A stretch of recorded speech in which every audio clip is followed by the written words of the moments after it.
On December 15th, 1967, with less than 2 weeks before Christmas, residents of the towns of Gallipolis, Ohio, and Point Pleasant, West Virginia, flocked to shopping centers after work to finish their Christmas shopping.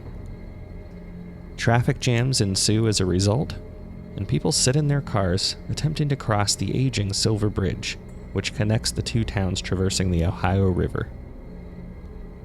The bridge collapses, sending vehicles and their occupants into the ice-cold water, ultimately resulting in 46 fatalities. The bridge, which was built in 1928, was not designed to support the weight of the high number of vehicles that were on it that night. The investigation into the cause of the collapse indicated a defect of a single link in the bridge where there was a small crack responsible. The increased amount of stress from the weight of higher than usual traffic caused the link to break, which also caused residual stress on the rest of the bridge.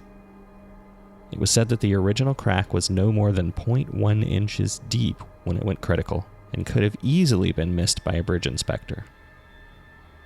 In the months and weeks preceding this disaster, sightings of a humanoid figure with wings, often flying and chasing cars, riddled the news.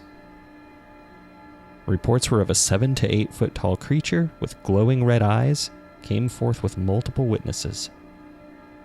Additional high strangeness ensued with reports of UFOs and aliens, as well as other cryptid and supernatural encounters, all of which was happening preceding this horrific event. Looking back, many believe to this day that the people of Point Pleasant had been visited by this creature, who we've come to know as the Mothman, as a warning. And others believe the disaster occurred as part of a Native American curse that was placed on the land.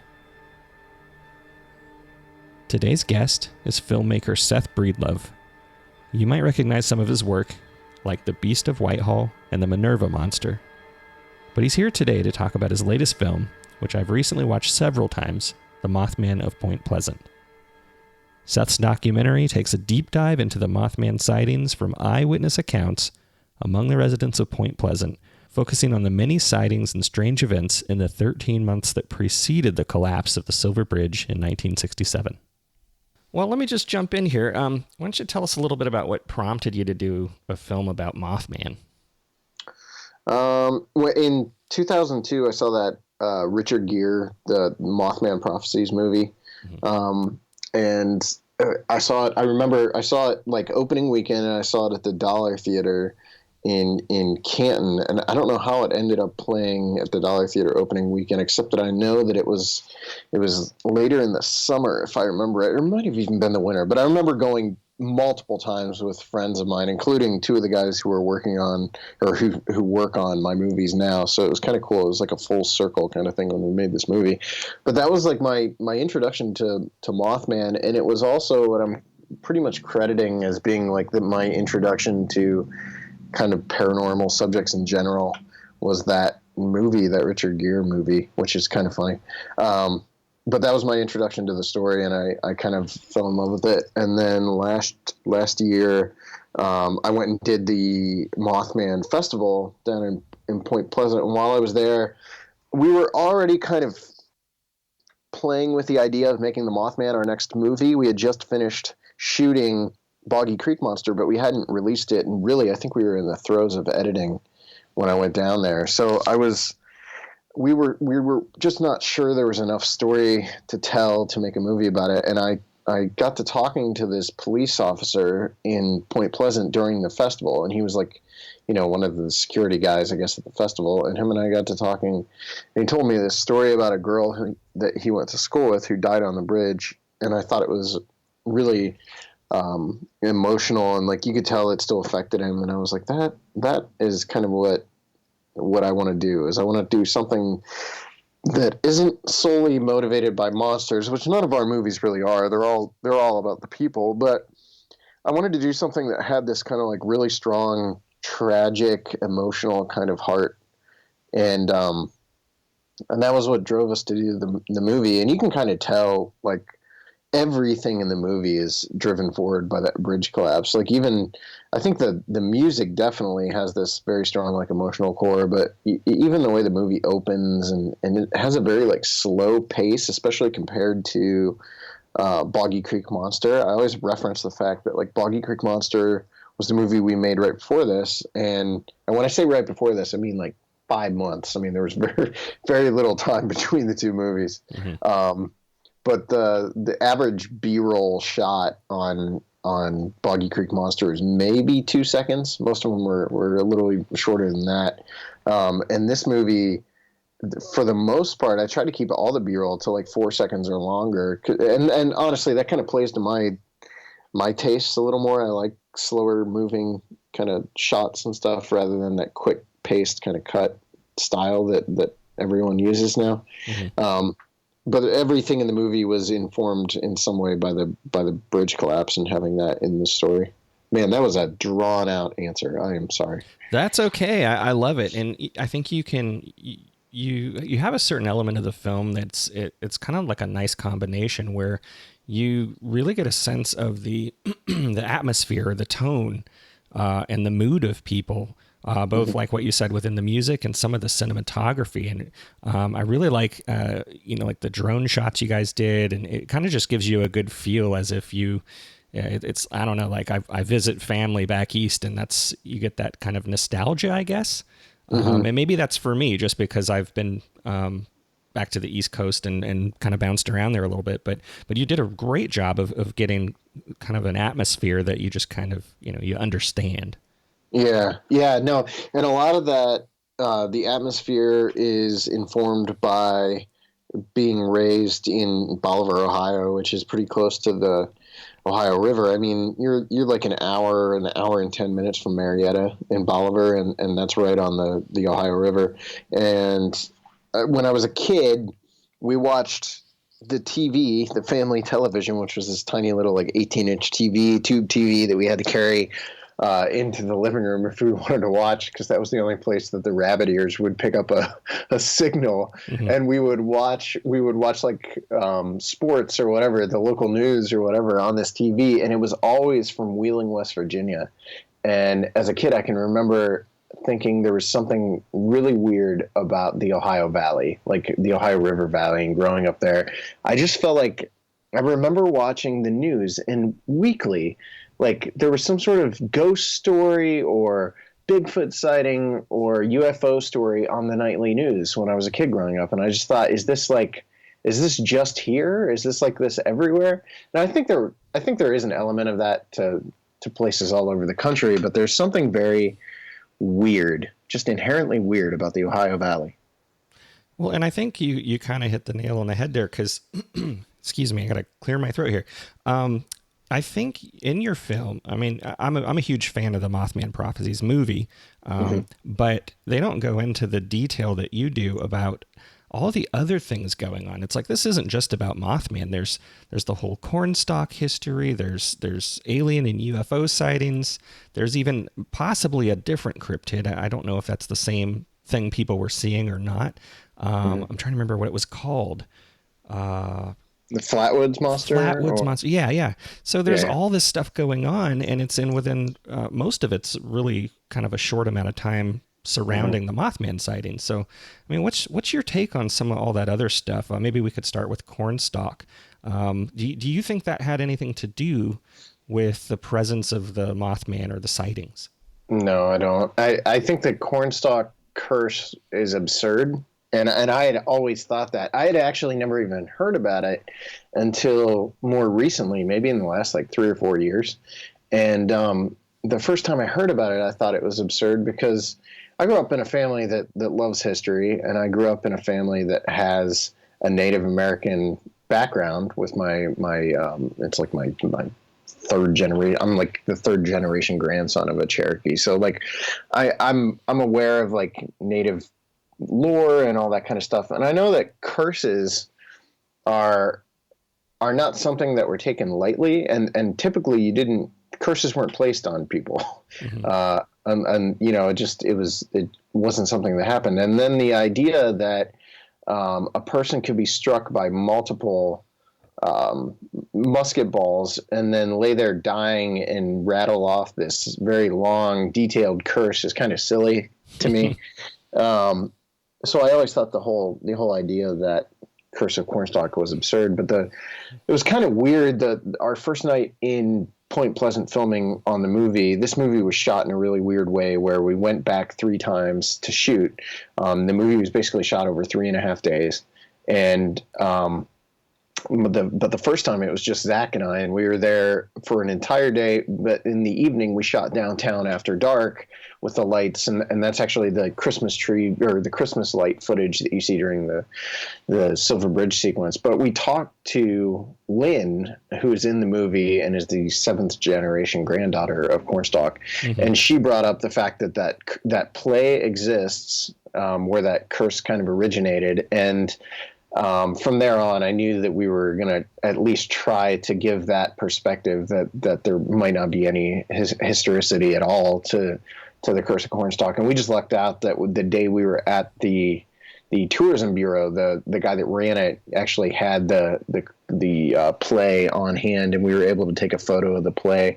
And if you see, where the curse is written out, it seems absurdly long and all that kind of stuff. So personally, I don't believe that the Curse of Cornstalk exists. And, but I will say that the town definitely does. And they even teach the Curse of Cornstalk in public school in Point Pleasant, West Virginia, which is there's actually a big battle going on right now over that fact. And it's funny because when I got up there went down there the last time I was down there, Denny, the tourism director, came up to me and was like, "Boy, you're a troublemaker," he said. And I was like, "Why?" And he said, "You really got stuff stirred up with your movie. There's a big battle in the local public school system over the use of the Cornstalk curse as being a historically factual thing that happened." And I was like, "Oh, well, I didn't mean to do that, but certainly I don't necessarily see a downside to that either, because it does seem silly to me." So yeah. Well, I mean, you can look anywhere in the country and see how, history regarding the Native Americans has been somewhat altered in the elementary school textbooks, Sure. I don't know. That's another topic, a whole other podcast, probably show, let alone episode. But I want to kind of go back to the sightings maybe before the Silver Bridge incident. In your film, you have sightings that go back to the 1960s. What are one or two of the more compelling encounters that you heard about from history? Obviously the Scarberry mallet sighting, which is the one that kind of kicks everything off, is the one that everyone talks about. There were these two couples, the Roger and Linda Scarberry and Steve and Mary Mallet, and they were out driving around the TNT area, which is, for those that don't know, that the TNT area is like it was known in the 1940s as the West Virginia Ordnance Works. It was a 8,000 acre stretch of government-controlled land where they manufactured TNT. There were factories and bunkers that stored the TNT and all this kind of stuff. And after the war ended, the land was given to the state of West Virginia, and it became known as the TNT factory area. And it was basically just a wildlife management area. And the bulk of the sightings of the Mothman took place there. And if you go there, it kind of makes sense that weird things would be seen there, because it's just this giant stretch of forest, basically, that also has these really bizarre waterways and bunkers and all kind of weird stuff going on. But there's a really unusual vibe there. But anyway, the Mallets and the Scarberries were out driving around some of the back dirt roads around the TNT area, and they see this upright creature with wings standing on the side of the road. And they kind of hightail it out of there, and as they're turning on the main road to go into Point Pleasant to report their sighting to someone, they see the creature again standing next to a billboard, and as they pass it, it takes off up into the air and proceeds to chase them down the old Ohio River Road all the way to Tiny's Drive-In, which was a little restaurant right outside of town that was owned by Linda Scarberry's mother, if I'm not mistaken, Mabel McDaniel. And when they reached the Tiny's, they were kind of hysterical. They told them about it, and they said, "You better go into town and report this to the police." They went into town, reported it to the police. The story blew up, and it kind of catapulted the Mothman into local celebrity status. So that's one of obviously the most important story, because of the fact that it put a spotlight on the creature. But I think my personal favorite untold story is the story of the grave diggers in Clendenin who were out digging a grave, and they see this man-like bird fly overhead. Actually, they said they watched them for 2 hours while they were digging the grave. I just think there's something really cool about the idea of that. These guys in this like Gothic graveyard setting digging a grave, and this man bird thing flies overhead. I've always loved the idea of that sighting. Now, as far as like the stories that are in our movie, my absolute favorite is Lawrence Gray's sighting, and Lawrence is the guy who woke up in the middle of the night and said he saw it standing at the foot of his bed, which is a really weird story, and it's one that hadn't been told in any of the other documentaries about the subject. Yeah, I couldn't even imagine having something like that next to my bed. Yeah. So I'm going over my notes from the film, and that the Gravedigger sighting was in 1966. Is that correct? Yes. And okay, so I'm looking, and I kind of did my own little timeline based off of what I really, one of the elements of your film I liked was your timeline that you did kind of between scenes. And in 1966, kind of around the same time, you have this Indrid Cold interaction or encounter that happens. Can you tell us a little bit about that one? Yeah, that's a story originally I was going to leave out of the film because I never much understood why it's so frequently cited in conjunction with the Mothman sightings. And it really might not have anything to do with the Mothman sightings, but the fact is that there was a lot of weird stuff going on around Point Pleasant at that time, and even before that time and after that time. But particularly during 66 and 67, it seemed like everything kind of was culminating or coming together for some reason. So you had the UFO sightings and the Men in Black stuff and the Mothman sighting. But the Indrid Cold story is a really famous one in ufology. There was a man named Woodrow Derenberger who was driving home from work one night near Parkersburg, West Virginia. He was driving down 77 South, which coincidentally, like 2 hours north of where his sighting was on 77 South, is the town that I grew up in. So I grew up in a town like right off 77. So he's driving and he sees this bizarre, basically a UFO in the sky. And the way he described it was that it looked like the chimney on a kerosene lantern. I have no idea what that looks like. So I haven't visualized it for myself, but I thought Matt Harris, our artist who illustrated the encounter in our film, did a good job with it. It's basically a really bizarre UFO lands in the middle of Highway 77 in front of him. And Woodrow sits there in his car, and a hatch opens on the UFO, and this creature or man comes out of the UFO and starts walking toward his car. Now, Woodrow described him as the grinning man, or a grinning man. He had a big grin on his face, I guess, but it was really weird, like a bizarre kind of unearthly grin, like he was trying to appear normal as hard as he could, and the way he was doing that was to just grin at the man. So he came into his car grinning and proceeded to speak to him, telling him, don't have any fear, everything's fine, and had a conversation with him. And Woodrow realized that his windows were not down. This guy was actually speaking to him telepathically, is how he put it.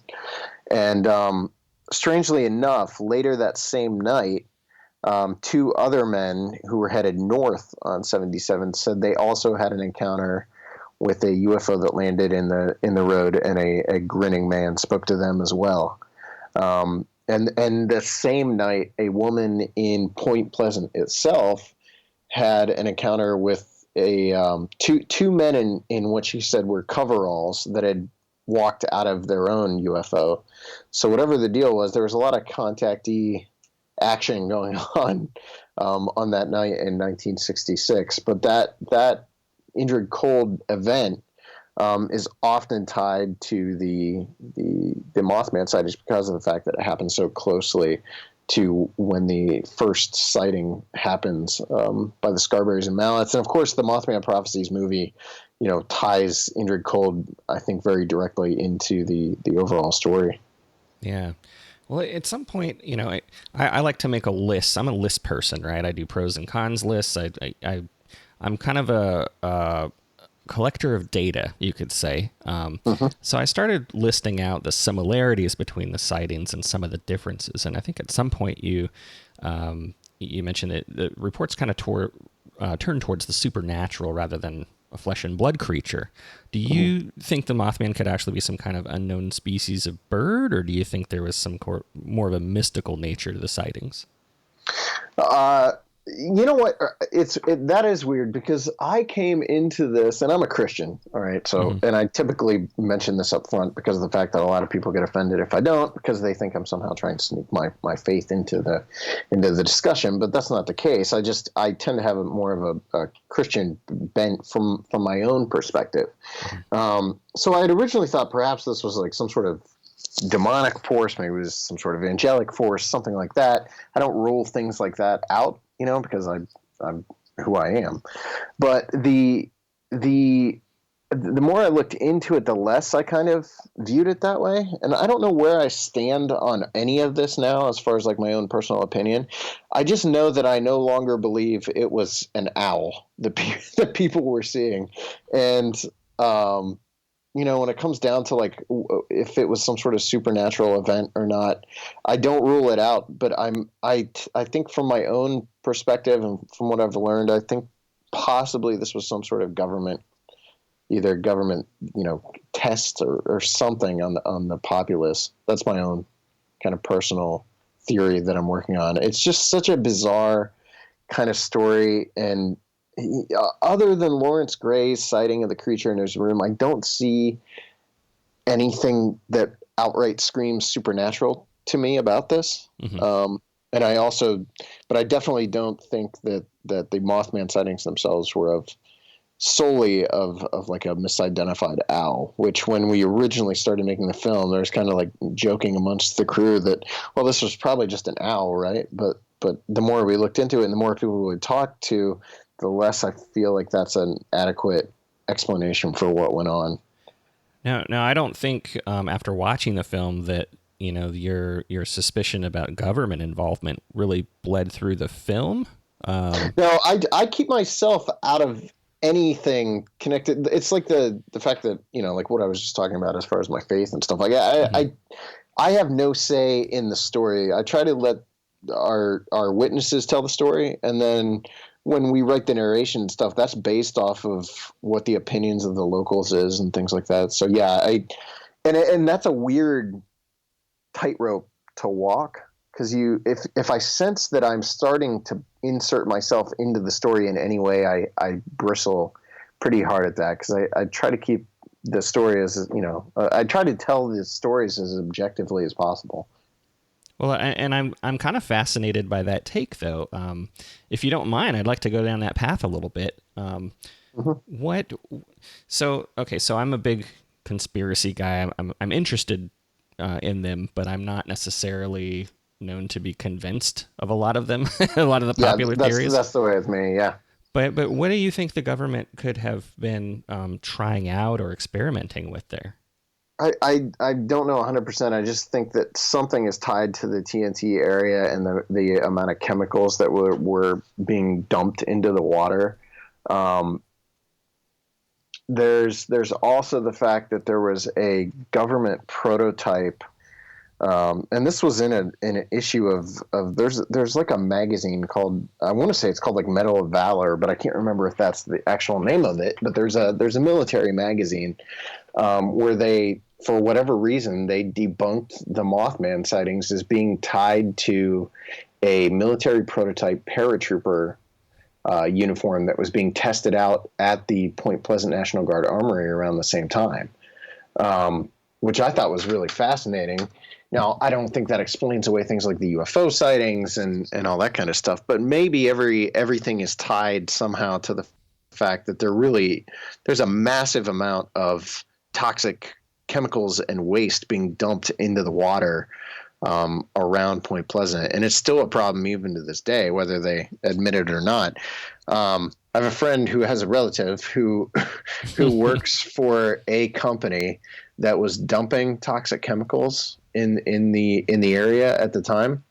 And they told me the file connected to the TNT factory area isn't marked TNT area or Point Pleasant, West Virginia or McClintock Wildlife Management Area. It's marked Mothman, which I was like, why would a major company mark something like that as a Mothman file instead of, I mean, unless it's just like a local joke, not local, but maybe it's just their idea of a joke. But like I said, I don't have answers to any of these things. It's just the more I've heard from some of the local people, the more I think it's much more likely that there was some sort of government, either a cover up of toxic chemical dumping that was going on, or some sort of weird Cold War era experiment. I don't know. That's a really interesting theory. I kind of like it. The idea that, I don't know what pops in my head is like Hawkman from the Marvel, series with the military suit kind of thing. But then you also have this aspect of like Toxic Avenger, or I don't know if you've seen this Netflix series called The Red Road. It's not anything paranormal at all, but it's about how a local town, the government's dumping chemicals into the reservation's water supply. So the idea of like over time a genetic mutation occurring and all this other stuff is very fascinating. I think you should do a film about that. That'd be amazing. It's funny because like this is the one we've been asked the most if we're going to like revisit it for a sequel or something, and I don't have any intention of doing an outright sequel to any of our movies. The only one I could see directly revisiting like that is Minerva Monster. I've actually thought about remaking it, but I certainly could see us revisiting this story in some way down the road. And when I'm saying that, it's probably super confusing because I'm referencing something we haven't announced yet. But whenever we announce it, maybe it'll make a little bit more sense. But we will be visiting some of these stories that we talked about in the movie in greater detail when we launched the Small Town Monsters Case Files series. Like I wanted to kick off with a Small Town Monsters Case Files episode that'll be devoted to Injured Cold, because that's one of my favorite stories. And the weird thing about Cold is there's a history for Cold that goes back months before the sightings by Woodrow Derenberger in New Jersey by these two kids who claimed to have met Injured Cold well before Woody did, and he was apparently not a very nice man to them. So I want to dig into that a little bit when we do the first Case Files web series episode.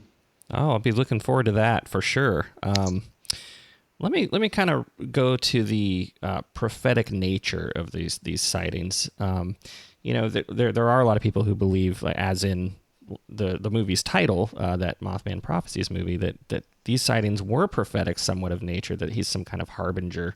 Do you think?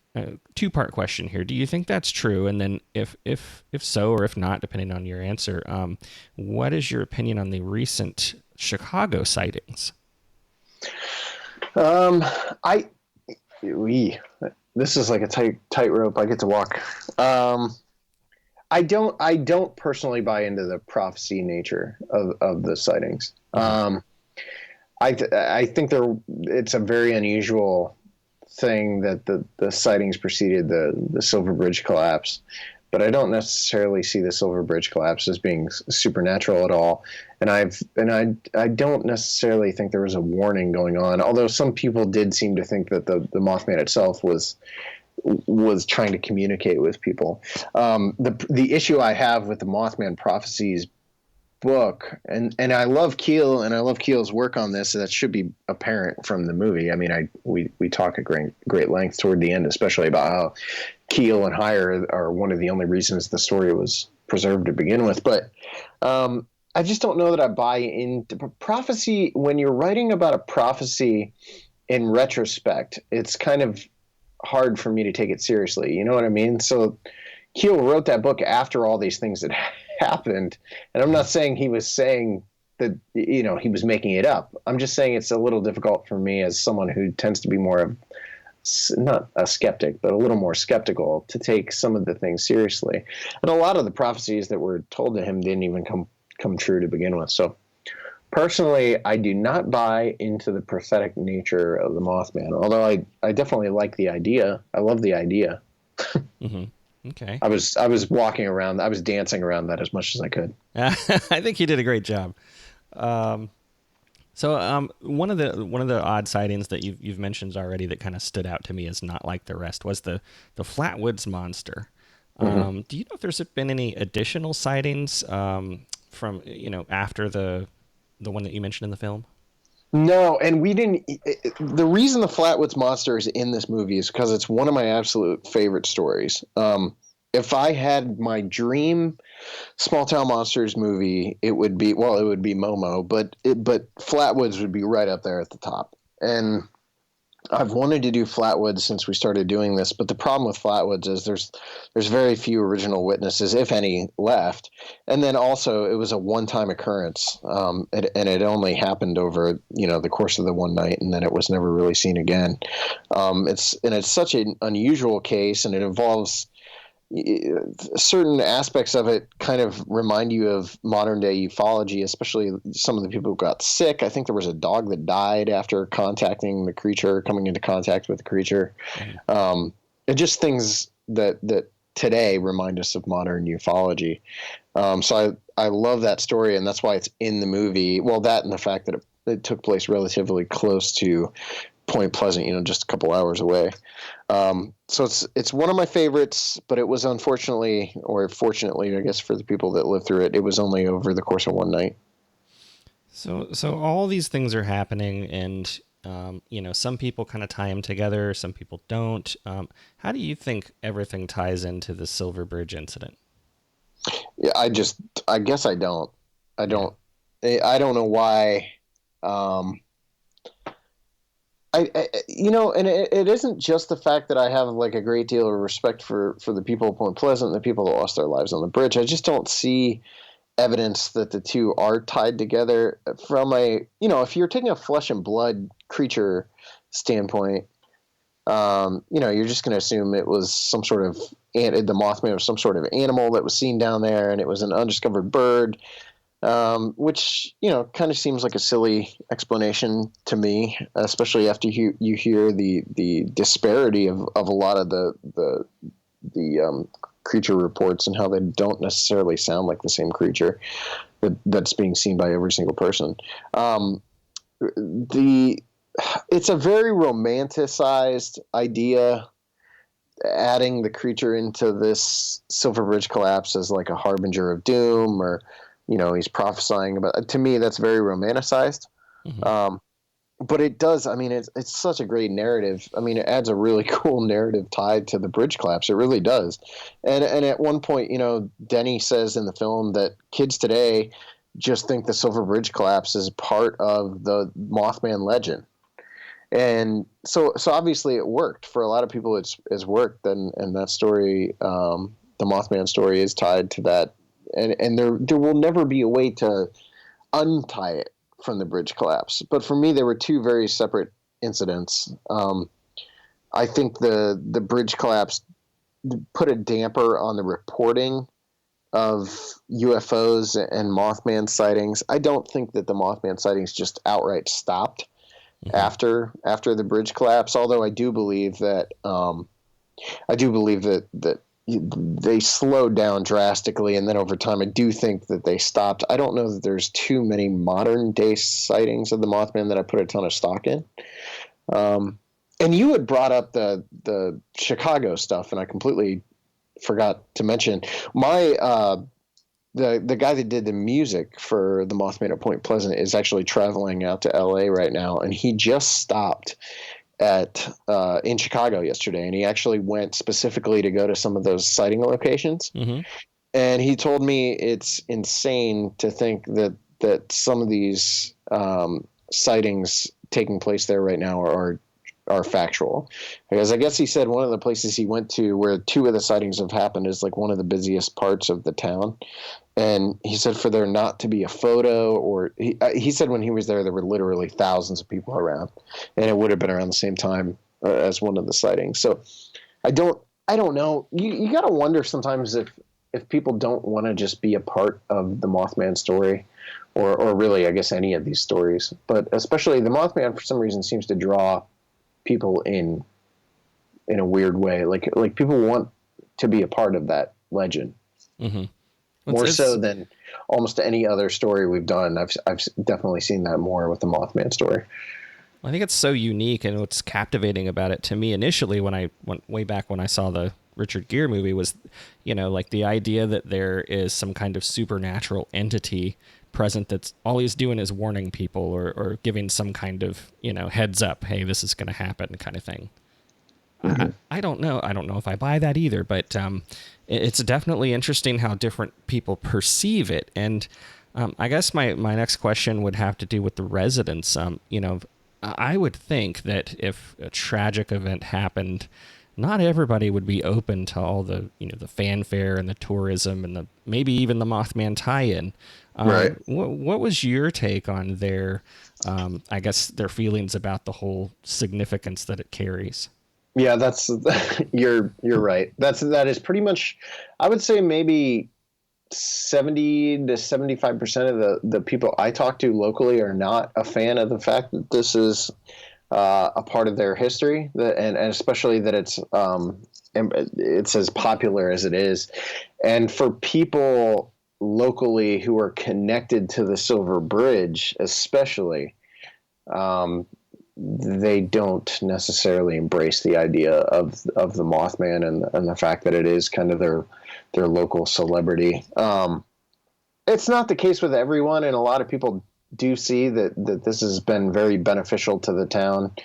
But I do think that there's a larger number of people in Point Pleasant who wish that this had no bearing on their day-to-day, and it doesn't have a bearing on their day-to-day life, but it has a bearing on the town. It's a huge, major part of the town's tourism. And at this point, it's kind of crazy to say because the town has such a fascinating history, but I think this is the most famous piece of their history.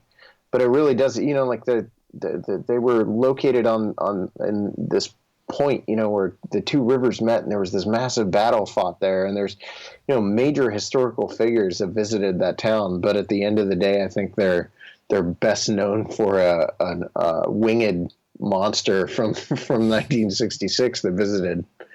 Yeah. Well, how can people see your film and some of your prior films right now? We are available on Amazon and Vimeo on demand streaming, and then DVDs are available through shop.smalltownmonsters.com.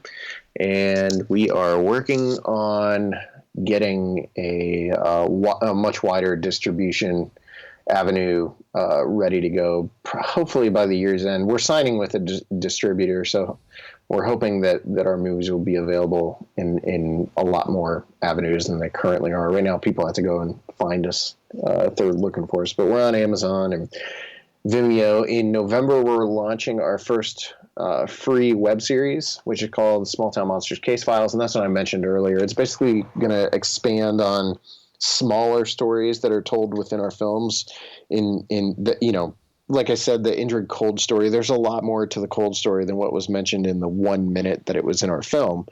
So we're going to tell in greater detail some of the aspects of that story, and that'll be a free web series through our YouTube channel, and a Amazon Prime page we'll have set up as well. So it'll be available starting in November. And then we've got some huge announcements coming later this year as we start to expand and grow.